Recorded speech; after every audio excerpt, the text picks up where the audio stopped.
Senhoras e senhores, bem-vindos ao canal TechQuest. Eu sou o Ed Quest e a gente vai falar sobre Xbox hoje. Tá bom, né? Vamos aos poucos. Muita gente me pergunta qual que é o melhor modelo para se comprar. Alguns vídeos atrás eu já falei sobre PS5 versus Xbox. Quem viu o vídeo sabe que eu escolheria o Xbox como meu único console caso fosse comprar só um. Tendo isso dito, o Xbox tem dois modelos muito diferentes. Qual deles escolher? Uma das coisas mais importantes que você tem que pensar na hora de escolher o seu Xbox é o seguinte: qual é a TV na qual você vai encaixar o videogame? É bem simples você começar pensando no seguinte: você já tem uma televisão 4K?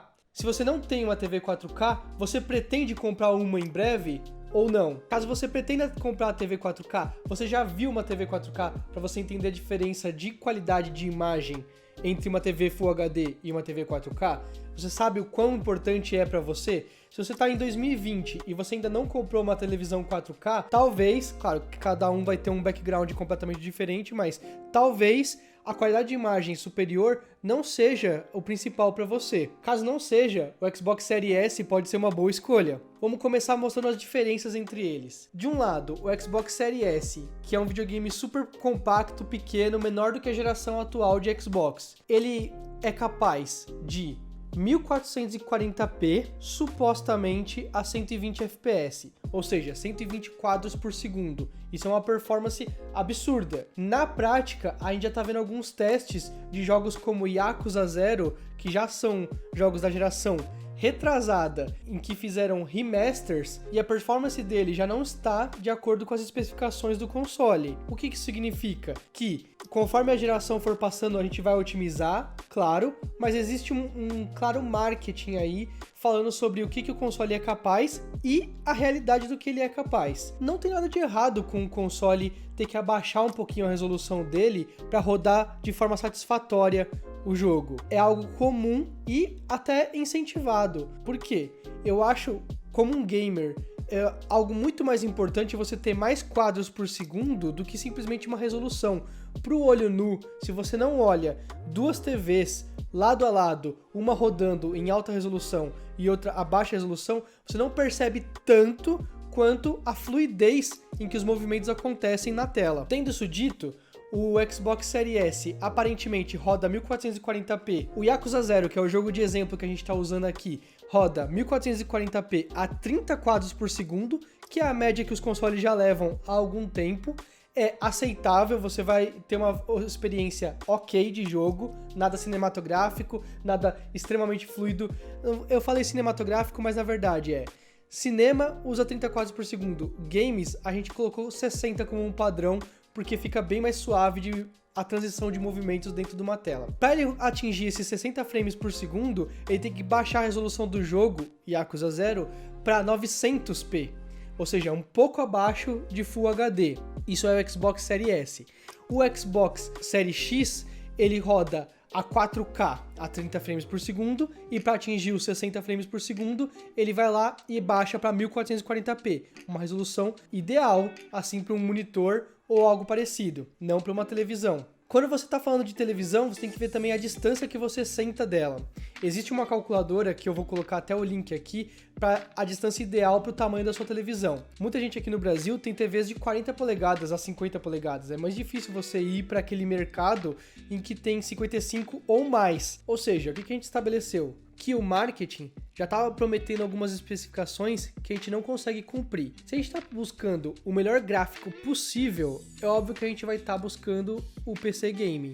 Quando a gente está indo para consoles, a gente está disposto a comprometer uma parte dos gráficos para ter uma experiência mais fluida e mais agradável, que é, você liga o seu videogame e você senta no sofá e joga enquanto ele está rodando ali. Simples, pelo menos é o que eu penso de consoles, certo? Se a gente já está disposto a ceder nesse tipo de coisa, os gráficos, porque a gente quer a melhor experiência possível, um deles, a Microsoft promete que vai rodar os jogos numa resolução de 1440p, ou seja, um pouco acima de Full HD, fazendo um upscale para 4K. Enquanto isso, o outro rodaria a 4K nativos e faria upscale para até 8K. Essa é a promessa da Microsoft para ambos os consoles. Além disso, o Xbox Series S não tem entrada para discos. Isso significa que você não vai poder comprar jogos numa loja além da própria Xbox Live, ou seja, você só roda mídia digital. Isso faz com que ele valha menos a pena?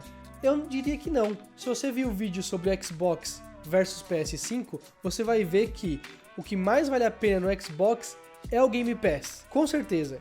E, além disso, caso surja uma oportunidade de comprar um jogo que não esteja no Game Pass, você ainda vai ter como comprar através da mídia digital. Além disso, o Xbox Series S ele tem um armazenamento de 500 GB, enquanto o Xbox Series X tem um armazenamento de 1 TB. Esse ponto é o que eu acho um erro da Microsoft. Quando você está colocando o Xbox Series S como um console que vai rodar somente mídia digital, você tá falando que você vai ter que baixar todos os jogos inteiros, não tem como dividir a carga entre um disco e o HD e o armazenamento interno. Na minha opinião, o Xbox Series S deveria vir com 2 TB de SSD, enquanto o Xbox Series X viria com 512. Porque você tá dizendo que você tem um disco, ele tem que ter alguma coisa que ele lê do disco, senão não faria sentido. Igual todos os jogos são hoje em dia.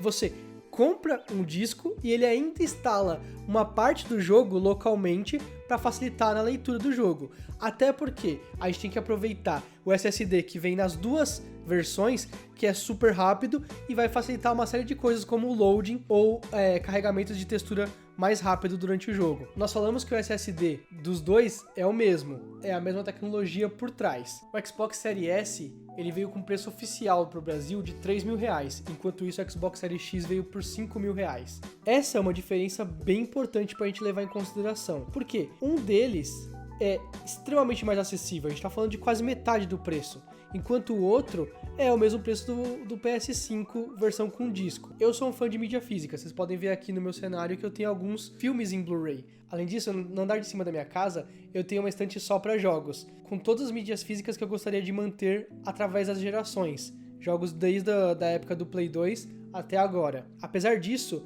tratando-se de Xbox, eu não acho que vale a pena os R$2.000 a mais no Xbox Series X. Por quê? Só o fato de existir um Xbox Series S, ele já vai abaixar a média dos gráficos dos jogos, porque ele tem que rodar tanto no Xbox Series S, quanto no Play 5, quanto no Xbox Series X. O que significa? Que o Xbox Series X nunca vai poder ter seu hardware plenamente utilizado, além de jogos especificamente otimizados para esse console. E quando a gente está falando de jogos de console, a gente está falando principalmente da experiência do jogo em si. Se você tem uma experiência fluida o suficiente no Series S e o mesmo jogo com a mesma história roda, eu acho que é um preciosismo desnecessário a gente ter um Xbox com R$2.000 a mais para você rodar os mesmos jogos com gráficos ligeiramente melhores. Por que eu digo ligeiramente melhores? Porque se você comparar os gráficos lado a lado, com certeza você perceberá.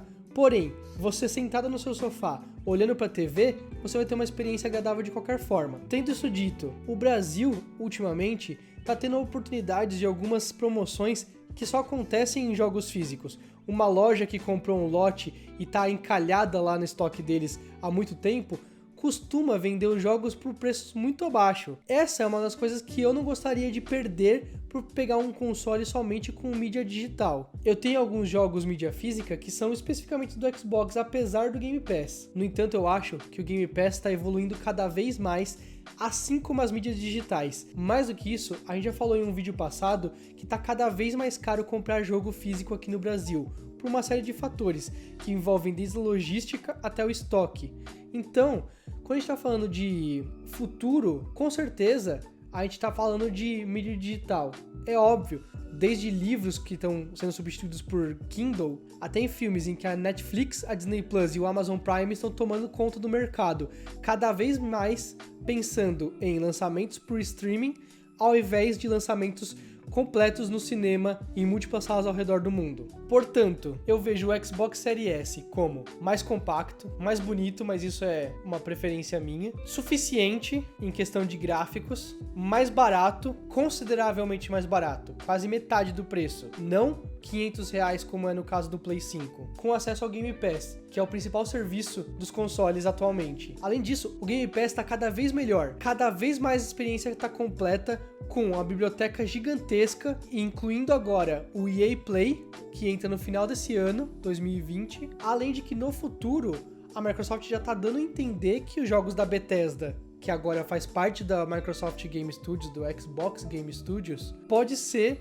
que saiam somente para Xbox e não para Play 5, sejam exclusivos da plataforma da Microsoft.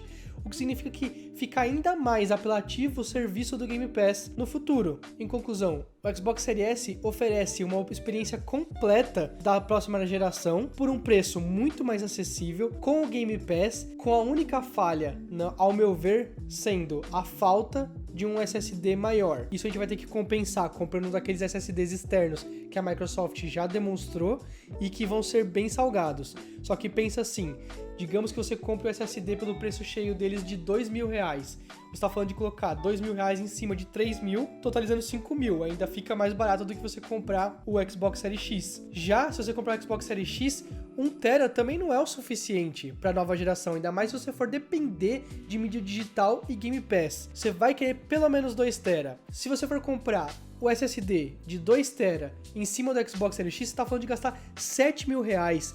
Você já começa a ponderar se faz sentido você comprar um console ou ir logo para um PC, sabe? Um PC gaming, que você vai ter o acesso ao Game Pass usando até mesmo o controle do Xbox. Esse é o tipo de questionamento que eu acho que a marca não deveria permitir. Eu tento entender a existência do Xbox Series X como esse é o console mais poderoso do mercado. Você tem direito, você tem acesso a tê-lo, mas é algo de nicho. Eu acho que para um mercado como o Brasil, o Xbox Series S foi feito sob medida. Eu acho que não tem como competir com aquilo ali. Eu, por exemplo, só vou comprar um Xbox Series X se eu achar uma promoção insana ou se a Microsoft quiser me dar um presente, certo? Se o Xbox Series S manter-se nesse preço e nessa distância, caso haja alguma promoção em que ambos baixem o preço, Series S é o caminho para seguir. Eu não tenho nem dúvida disso. Esse vídeo nada mais é do que a minha opinião sobre um assunto e vocês vão ver que os vídeos desse canal são bem opinativos.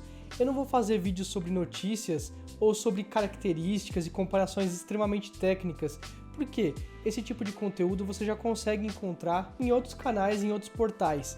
O que eu tô colocando aqui é a opinião de alguém que trabalha para juntar dinheiro mês a mês e assim fazer uma compra consciente, uma compra que não gasta dinheiro além do necessário e tem um produto nas suas mãos que te satisfaz. Eu acho que esse é o tipo de visão que falta para os canais aqui do Brasil. Tem canal de tecnologia que está tão mal acostumado com receber coisas das marcas de extrema qualidade. Por exemplo, as pessoas que recebem RTX 3090 para fazer testes, pessoas que colocam TVs de R$50.000 para fazer algum teste caseiro e não percebem que esse não é o tipo de realidade que a gente está enfrentando no Brasil. Se você coloca assim uma RTX 3090 e uma das polêmicas que teve recentemente era que ela não era uma placa de vídeo para 8K, para gaming 8K como ela foi marketada pela Nvidia. Quem se importa com isso? O cara que está disposto a pagar R$15.000 numa placa, mais R$15.000 numa TV, ele não está sendo enganado. Não tem realmente uma placa de vídeo